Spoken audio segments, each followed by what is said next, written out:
Hello, everyone. Welcome to the State of Events. My name is Sonia Alcazar Collier, and I am the host of this amazing show. I'm a little bit biased, but the Mommypreneur series is by far the best thing we've done. I really think it is. Send us a message, DM us, whatever you have to do. But this Mommypreneur series has been my absolute favorite. Shout out to Karen Law, who is our co-producer here. This was her idea, and we have just had such an amazing response to this series. And so this is our series finale, and I have two amazing women. One you've seen, she's the co-host, Anjuli Marshall. She's going to be joining us, and we have oh my gosh, which adjective should I use for this lady? First of all, she's probably the most creative person you will ever meet.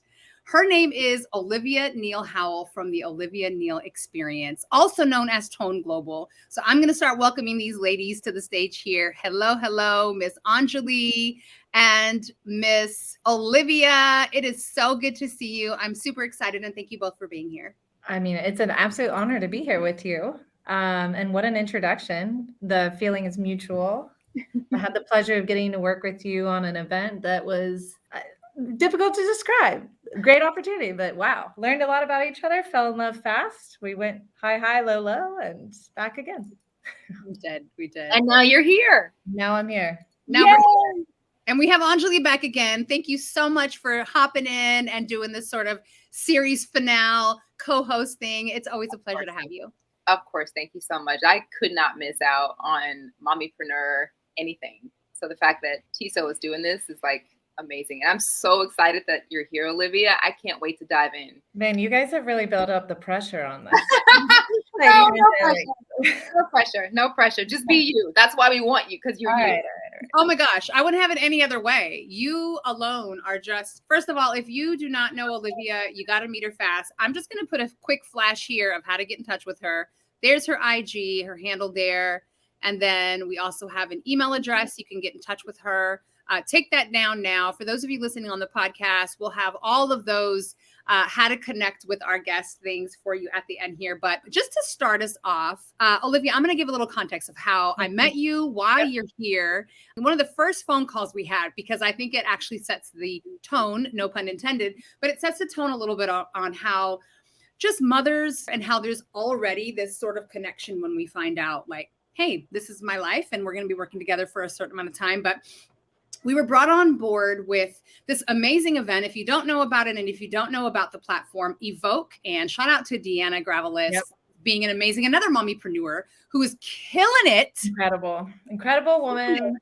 Yes, she is incredible. 22 years just bringing some of LA's most amazing, iconic graphics to the TV and film world. Anyway, she brought us on board to do the Evoke Uproar Conference in June. So you can in Seattle. And I get on the phone with Olivia the whole time, like our eyes are glued at the screen when we're telling each other our stories. And Olivia has such an amazing platform, but the first thing I identified is your creativity. What you bring from a creative art direction standpoint is just amazing. So can you tell our listeners and our audience a little bit about who you are and what it is that you do? I'm like the artist of artists, I would say, without a huge ego, but I just love creating. I knew I would grow up and be an artist, and I didn't know how. And people were like, well, how are you going to make money? And it just never dawned on me that I needed to think about anything else. I only applied to one art college. I got into the one art college, which was really dumb and probably shouldn't have done that. But I went to Columbus College of Art and Design in Columbus, Ohio, and it was a very rigorous program, high dropout rate, about 40% of the freshman class. They just really took you through the ringer on like the boot camp of art school, and you had to become proficient in every medium before you could even pursue what you wanted to study. So I also was a product of a fashion mom and a hospitality dad. So he was like the club owner and GM and always about experiences, making people feel good, beautifying spaces, beautifying experiences and engagements with people. And so that was I just fell into it very naturally. My grandmothers were creators. They were antique dealers and collectors. So blah, blah, blah. So both sides of the family.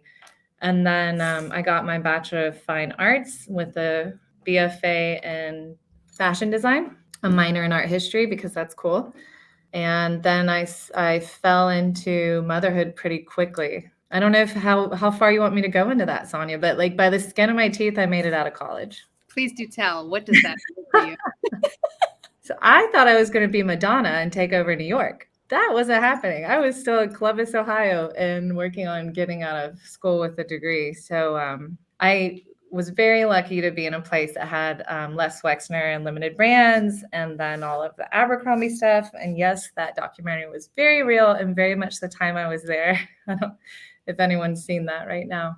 It was a crazy time to be there. But yeah, I hid the pregnancy. And I was like, oh my God, I got to get this internship. It wasn't showing yet. I was like 5 months pregnant. I got to walk. Nobody really knew.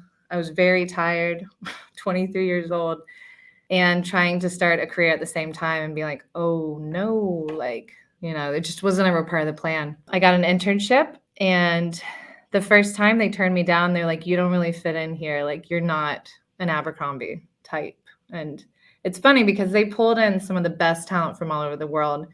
A lot of Central St. Martin's kids came from London, lots of New Yorker schools, Pratt, FIT, we had SCAD, all kinds of art schools. And so you had the best of the best competing for these design jobs. And then they had these bad, like really competitive merchants that only came from Ivy League schools. So you hear this horror story of definitely the culture had some issues, but incredible people, another boot camp situation of like how to dominate in retail and corporate design, at least. I didn't get that first internship, and I went back and didn't give up and was like, just give me a chance, changed my portfolio, worked the recruiter over for about 6 weeks, just wasn't going to give up. And then she let me in. I got an internship. They found out I was pregnant about 2 months later, and then they put me on maternity leave.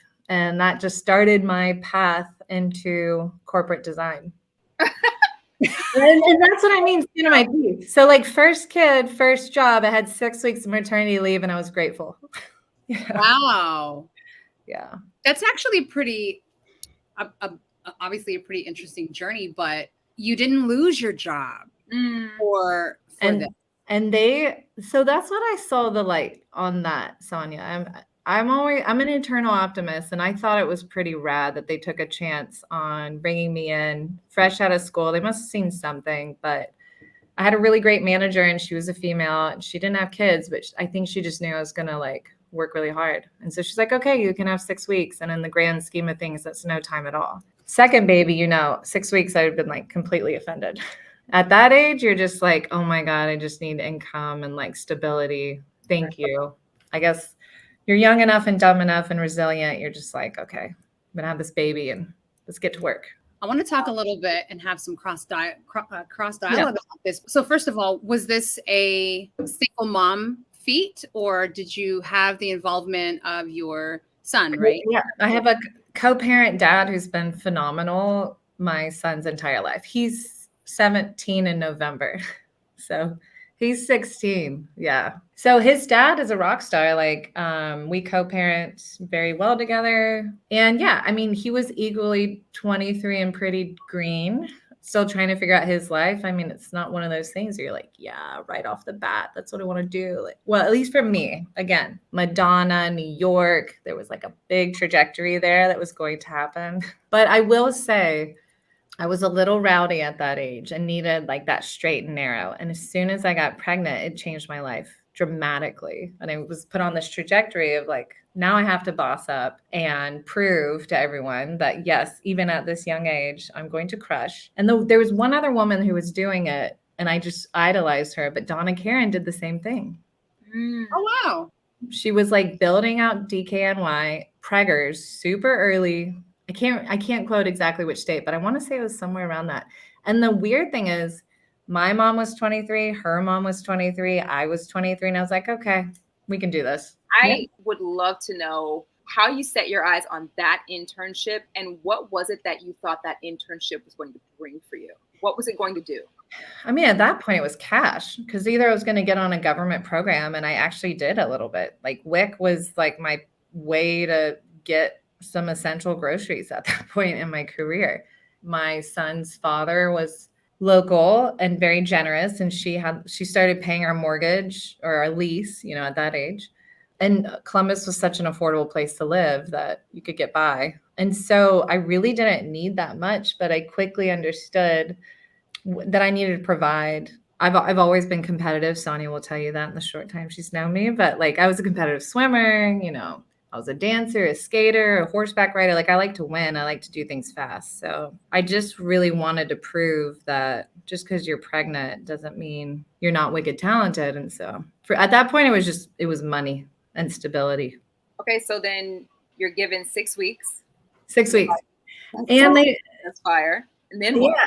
So they just offered me any job. They were like, okay, there's a menswear design spot open. Do you want it? And I was like, yeah, I'll do menswear.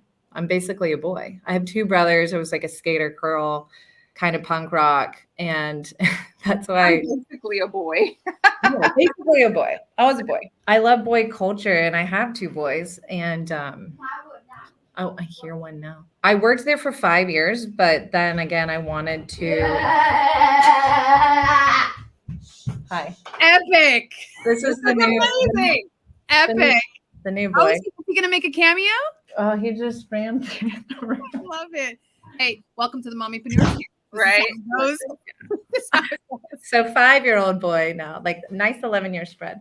Yeah. So it was like 5 years. 5 years Columbus, again, still Madonna, New York. What I really love about Olivia's story so far is that she knew she had this vision that just didn't seem to change. And as she was saying that she's so competitive, like I don't know many women who wouldn't be inspired by that, but also who can't find a little bit of that in themselves, you know, and say, yeah, I actually knew this was the goal. This was the ultimate goal.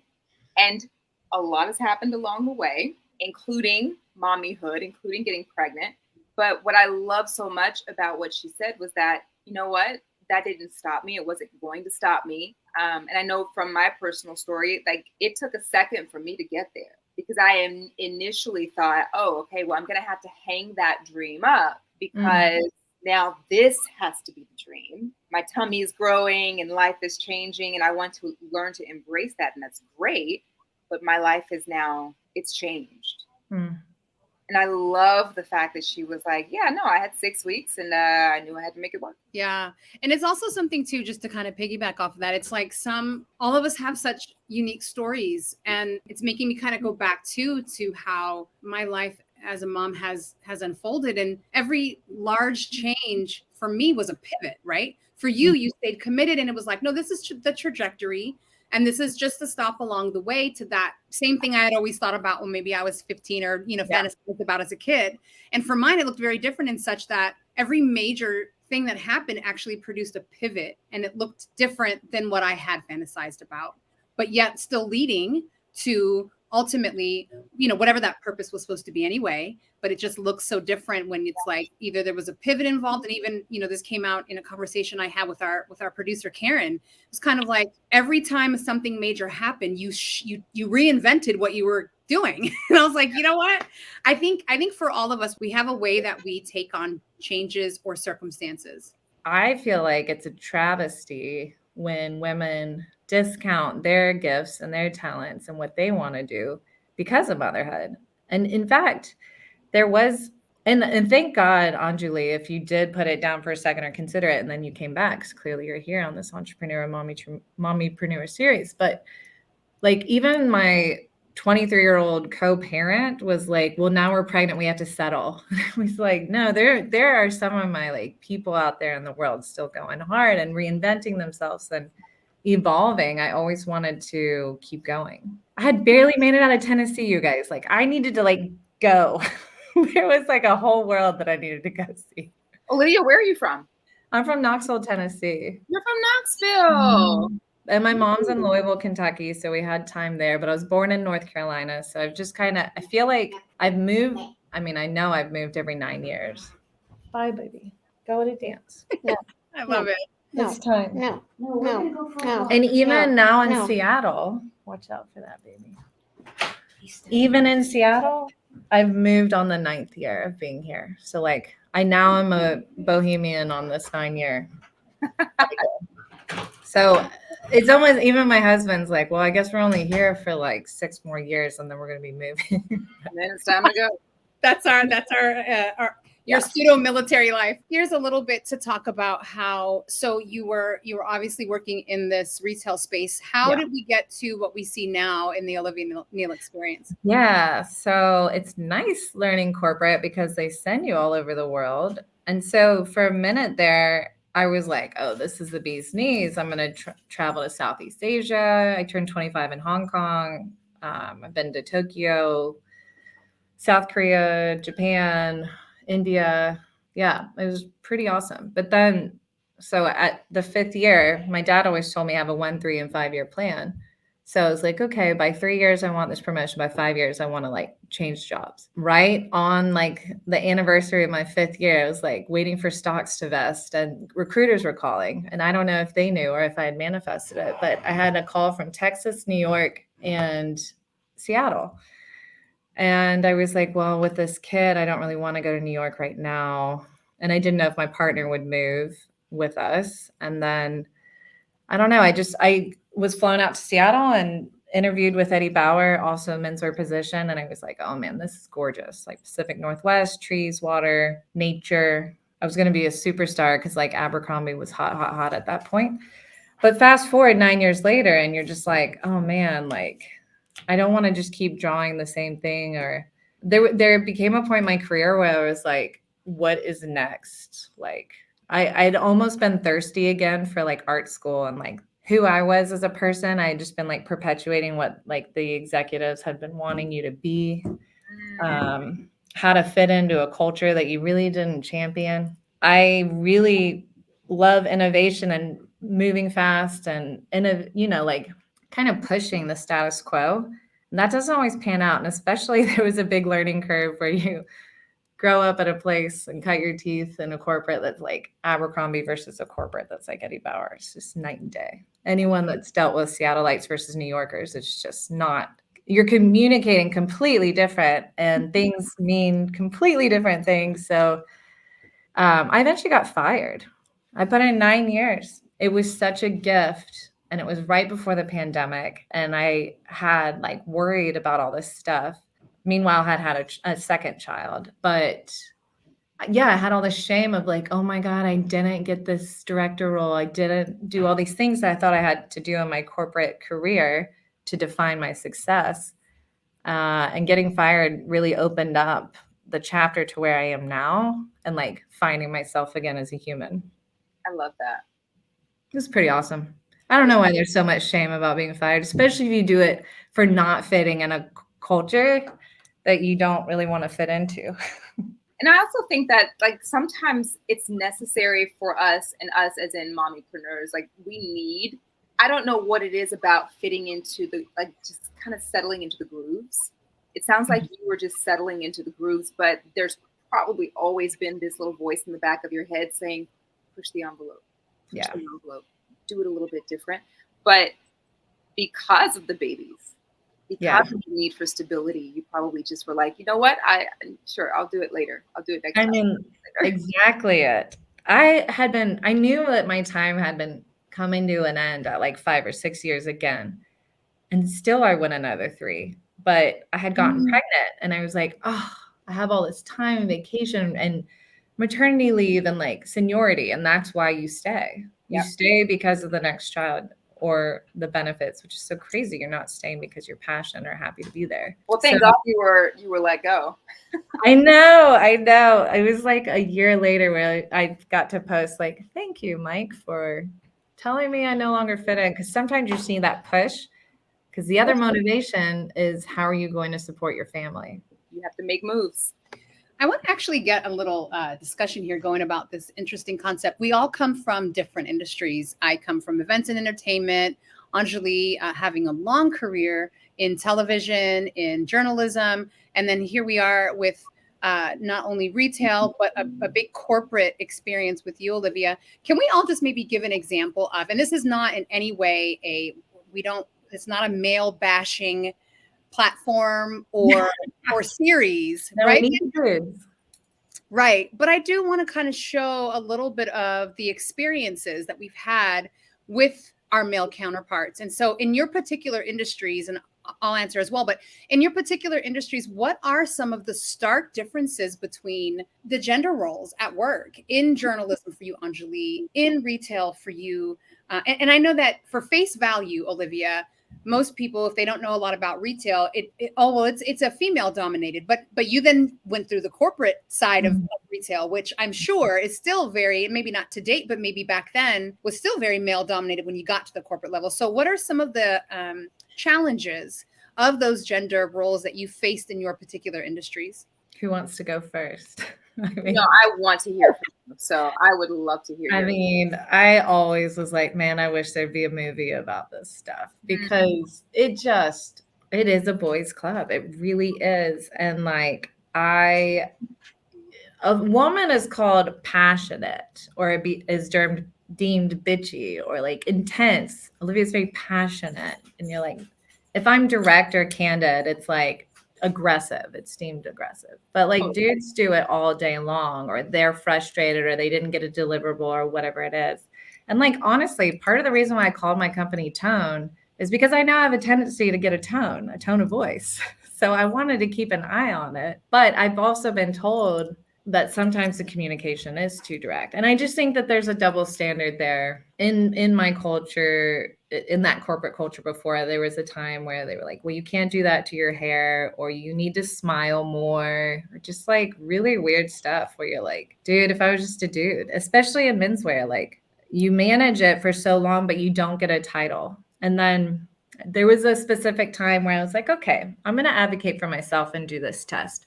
And I asked the CEO if he had an open door policy, which was like unheard of for anyone that wasn't like, a VP level, just to want to wander in and have a conversation. But I was like, I have nothing to lose. And I had managed up. But at that point, I just was like, no one's going to advocate for you the way that you should. And if you're working a role and you're not getting paid for the work, but someone had done it before, and you're just staging or ghosting in that role for months and months and months and years, at what point are you like, hey man, I deserve that promotion, that title, and that pay grade? It just wouldn't happen. So then you wonder why women get jaded or bitchy or whatever it is, because you're like, yeah. Anjuli, how about you? And please, in case people don't know, tell a little bit about your background and your career. Yeah, so I was a news reporter and anchor for just under 10 years, working for ABC and NBC stations across the country. And man, isn't it funny how some subjects kind of trigger you, Olivia? Yes. You're like twitching. Yeah. PTSD a little bit, where I'm like, be careful about what you say. Be careful about what you say. Yeah, exactly. No, I feel you. And I know it was a completely different industry, but it's I think what's frustrating to me, one of the many things, is that across the board, I bet if we asked another 100 women to tell their stories, there's some commonalities in there. Yeah, similar. The difference is the genre, and that's really, really upsetting. So I wanted to work in TV because I wanted to tell people stories. That was the ultimate goal. I wanted to have the voice that people who were being told, you're not important enough to talk, you're not good enough for this. Now let's tell their story. Let's hear from them. Really pursued that. And I really got wrapped up in the dream. And I was climbing this corporate ladder, and I was working at the NBC station in Vegas at the time. And everybody goes to have conferences in Vegas. Mm-hmm. And the VP of news operations for NBC Universal at the time saw me on a newscast, and then called me and said, hey, I want to take you to lunch. He took me to lunch. He said, what do you want? What's your ultimate goal? I said, Today's Show. That's what I'm working toward. Boss. He said, I can get you there. You just need to come to this little station over here in Connecticut. So I went to Connecticut, signed a 3-year contract. At the end of it all, NBC had major layoffs. NBC Universal had major layoffs. He was fired. Everybody who made promises to me, completely fired.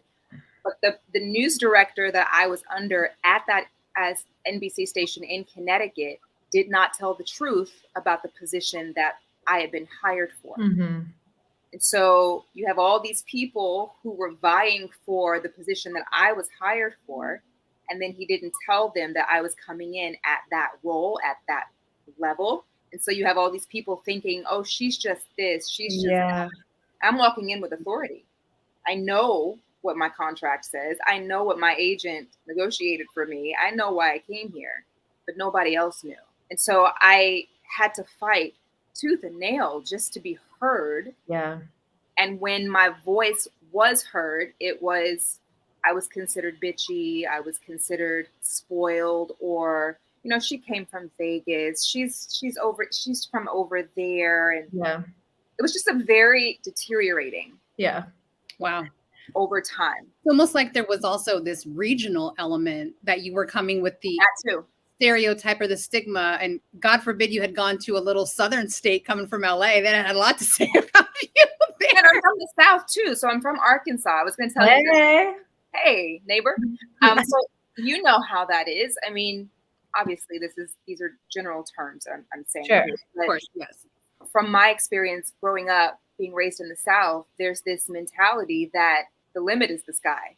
Like, you don't go above that. Oh, the limit is the sky, not the sky. Not the sky's the limit. The limit is the sky. You don't go above that. I'm like, but I want to go into space. I want to do this. I want to do all these things. No. Is it because you'd be too big for your britches, or what? What'd you say? Because you'd be too big for your britches? Yeah, and because it hasn't been done. In my experience, which if you watch movies and television and you've been around long enough, you kind of see what the implications there could possibly be. And I think and many don't even know this who follow our community, events was actually not my start. My start was as an actor and came from the musical theater world. And I haven't experienced an environment like the musical theater space. You don't really have, at that time, you didn't have this sort of competitiveness against males and females, because it was very much, this is a role written for a male. This was a role written for a female. Or if that didn't exist, then there was just that kind of competition for me did not exist. But it wasn't until I came over to film and television where the roles were distinctly different. And so much so that as we hear, I mean, it's the industry, it's reputation, this objectifying of women. It's in any industry, but primarily I was like, oh, this is very different. This is very different. There is almost always a sexual implication to every role I read for women characters. And that did not always exist for male characters. There could be nothing sexual in their roles. And everything for me, I felt was some kind of she's sex. This was always a description in these breakdowns: sexy, sexy, sexy, sexy. And I'm like, well, what if I'm not? Or just what if, why can that just not be? In that part, it became very different for me.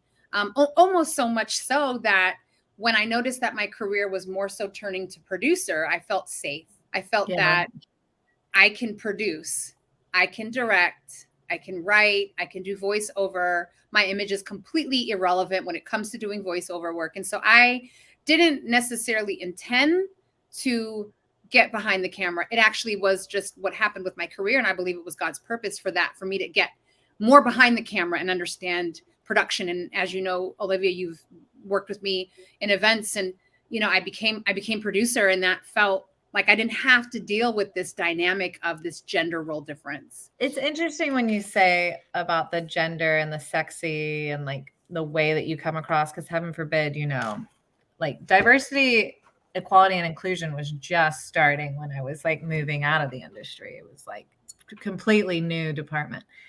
But what I was thinking about when you were talking about sexy, I was like guilty, because like on my days when I had to crush and like present to leadership, like I definitely turned up the femininity just to have a more successful meeting, which is so crazy. Wow. And it's funny because like I now play with my image almost differently just to mess with people. I try to be more boy and androgynous most of the time. And then if I do dress up, everyone's like, holy shit, like what? Like they just aren't expecting it. And you're like, yeah, well, being a businesswoman, you don't really need to use that, but I still have like, keys to the toolbox if I have to. As we kind of round out this discussion, I just want to plow through some questions with you all on your experience as moms and business women, whether you've been on a hiatus, whether you're transitioning into into entrepreneurship, such as Olivia is, do you or did you ever feel guilty about having a career and having a family? I struggle with perfectionism. So my guilt is half what I said I would keep this PG, having a hard time like keeping up with all the things, right? Like being a good mom, being a good partner, taking care of myself, taking care of my kids. Like I can't tell you how many times I get that like Stewie and Family Guy, mom, mommy, mom. And Lois is like, what? Like literally my life, I feel like. Yeah, I struggle with guilt a lot. And it's funny because now I'm only 3 years into being an entrepreneur. And I have guilt now. Not he doesn't mean to do it, but I have guilt for my husband for not being as successful as I was. Because I was pretty fierce about Monday through Friday and putting things down on the weekend and being with my family. But when you're taking in a salary, you can do that. But when you're an entrepreneur, I have guilt now that I have to work more frequently at odd hours and maybe be on my phone more, but I'm the only one sealing the deals and selling and bringing in talent and hooking all these gigs. And if Olivia's engine isn't going, then we're not getting paid. And so then I have guilt that I'm not meeting like a financial commitment that I've set for myself at this point in my life. Like I want to be a certain level of success and know I'm holding down the fort because I always have. How about for you, Anjuli? That mom guilt is so real.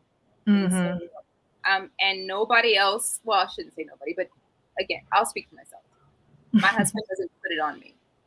I put it on me. Yeah, that's good. So it's a standard that I try to hold myself to. And I imagine, Olivia, you're the same way. It sounds like you're just extremely driven and always have been and don't know any other way to be. That it's like the DNA that makes up who you are.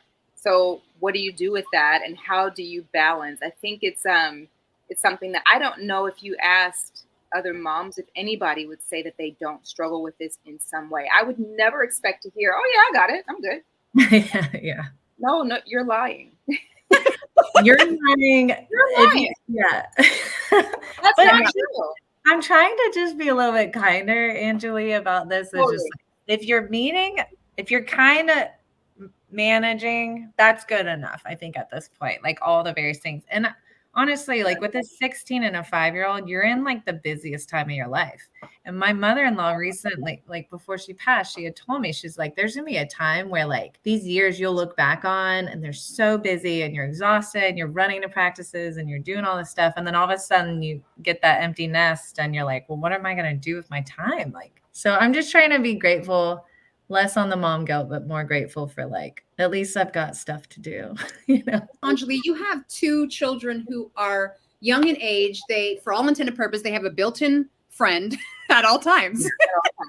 Yep. I have a 1-year-old and a 3-year-old. 1.5, sort of. She's almost 2. She'll be 2 in October. And then Maverick will be 4 on Christmas. Yes, they, and Judah Claire, my little girl, is a COVID baby. So what they know is, it's very interesting, the things that they have been formed to believe about society and be a part of. And it's not abnormal. It's just the regular, the everyday average. My story is a little bit, I wouldn't say backwards, but you could see it probably as somewhat of a backwards transition. I had a career a long time ago in TV.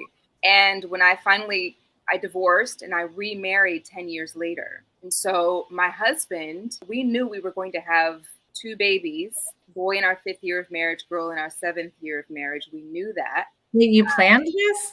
No. So we're pastors. Okay. And before we got married, my husband, or my boyfriend at the time, said, "Hey, babe, I want to go to this prayer event. I just really feel like God has something to say to me." I was like, all right, go. It was an overnight thing. I'm like, you go do that. You go do that. It's going to be great. So he called me the next day and he said, I have something to tell you. Like, I got to tell you some stuff. So he picked me up, took me to breakfast. I was probably crashing on Sonia's sofa at the time. I have no idea where I was. But yeah, he said, I believe that I heard very clearly from God. And he said that we were going to get married, have a boy in our 5th year of marriage, girl in our 7th year of marriage. And I said, oh, that's wonderful. I'm not going to have kids immediately. I'm so excited. Complete opposite of our life. Yeah, but I also love that you just believe him like that, matter of fact. Like, okay, yeah, that's it. Great. Yeah, I mean, I have awesome. Such a relationship with God. I'm like, if that's what you told him. Is that how it went down? That's how it went down. That's exactly how it went down. Dang. See, my psychic said I would have 5 children, but I count the dogs and the cats now. Listen, I was I'm not having 5 kids at this point. You, Olivia. I might be adopting or fostering, but that's another option. That's right. Foster care, adoption. So yes. Let's include all the things. If she didn't say human children, you can count the birds and everything that you bring in. Yeah, she didn't say boy, girl, and which year. So technically. Oh, I love it. Yes. But yeah, so I think because of that, I had this idea of what I wanted to accomplish before the 5th year. And once the 5th year happened, when I got pregnant in the 4th year, I immediately thought all the dreams were going to die. Immediately. That's sad. And so a girlfriend of mine said to me, Anjuli, I think God has a word for you. And he told me something he wants you to know. And I was like, I need it. Tell me anything. Coming to your church. God is giving y'all direct messages right now. Yes, that's how it happens. I try to tell you, Olivia. I call it the universe, but all right, keep going. You can call it whatever you want. I have a boy in my 5th year of marriage, and I had a girl in my 7th. What was the message for you? What was this message? So she said, he wants you to know that he knows you think that your business dreams are dying. Dang. Because you're having a baby. But he wants you to know that your dream of having businesses are not dead, but they will flourish because of your children. Woo! That's dope. So, yeah. I needed to hear that. And I think that is what gave me the freedom to let go. Because the promises that he's made me before, he never lies. He didn't lie to me. And so I'm like, okay, I'm going to trust you. And so when we had Maverick, my oldest, COVID hit. I was pregnant with Judah Claire. We needed to both be working. But I knew that I didn't have peace about working. I needed to be home with my children. Mm-hmm. I needed to set up my home. I needed to make sure that whatever my children needed, I wanted to be a stay-at-home mom.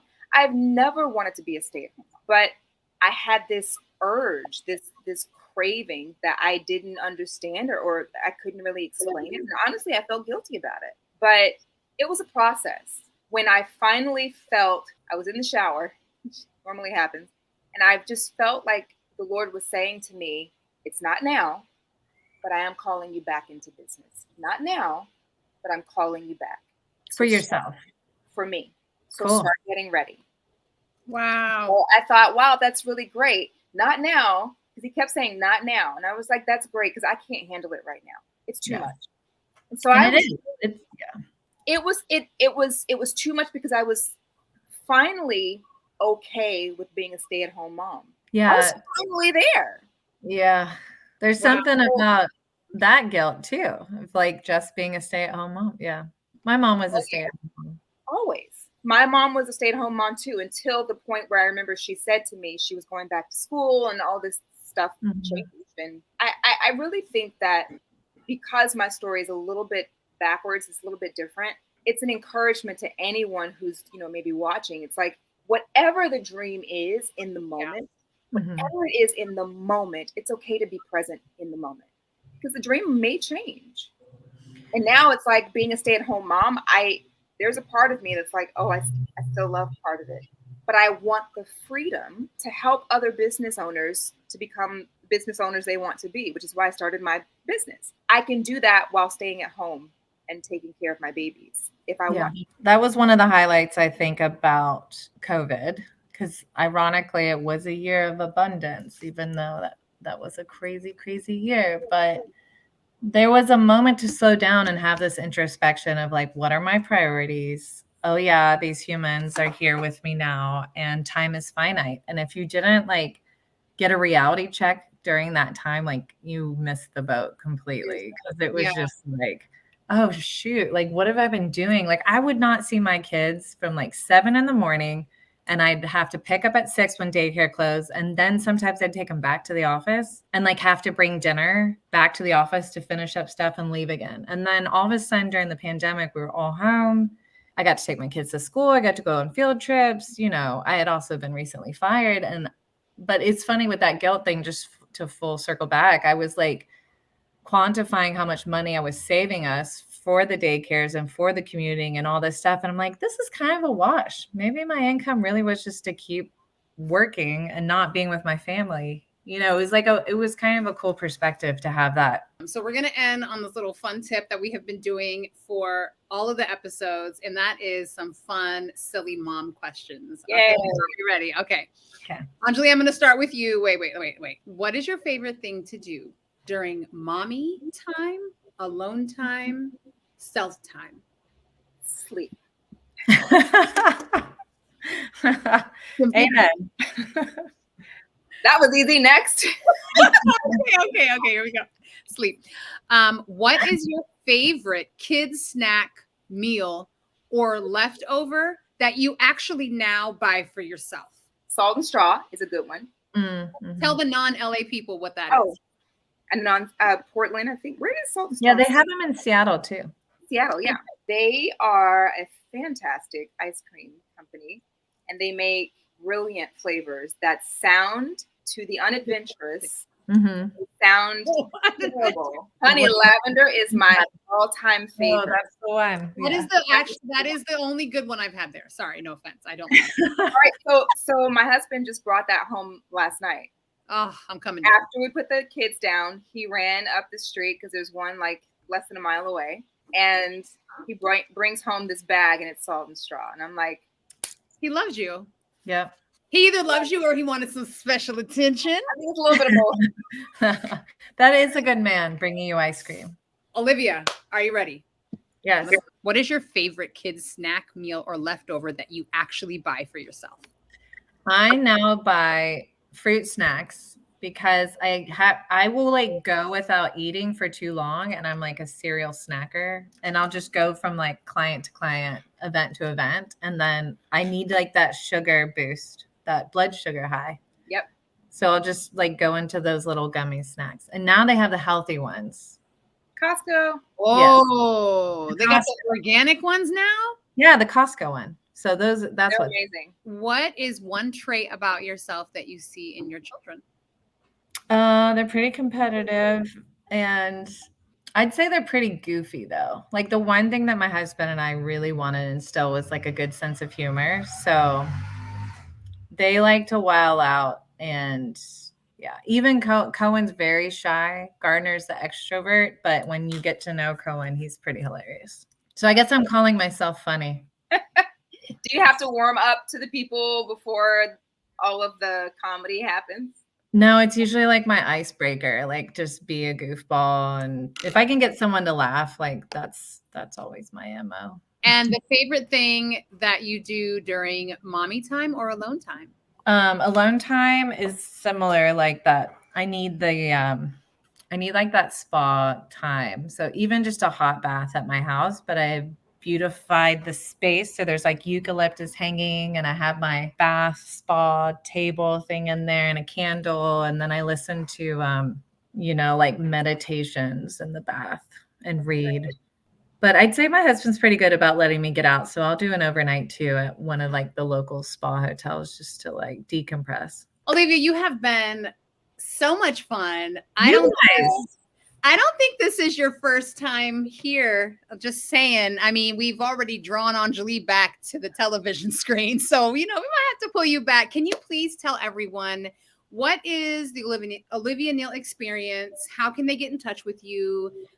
All of that good stuff. In a nutshell. Okay, so y'all heard mostly about my corporate stuff, but right now what I'm doing is I'm going back to becoming Madonna and taking over the world. And my goal now is I've seen what artists give away and what their value is. And so I'm trying to take the power back for all the art community, all of our creatives, have like ace talent that know how to charge for their value and their time and aren't letting others define it for them. And so I'm building this Ford talent agency of creatives of stylists, designers, photographers, videographers, social. It's kind of a one-stop shop.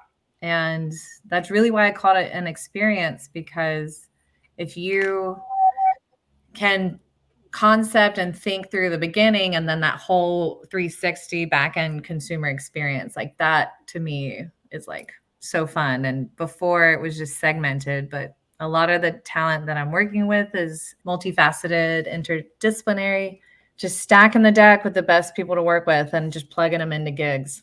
If you want to see the vibe and the energy, I'd go to social at the Olivia Neal Experience, T.O.N.E for short. And then if you want to email me, it's connect@toneglobal.org. And it's funny, Sonia, you had asked why it wasn't a .com, but I think like an organization just felt more community-based. And my big thing is connecting and creating. So it was like, we're an organization of humans that are going to take over the world. We're going to take over the world, and we're going to be a bunch of Madonnas while we do it. Yeah, it's fun.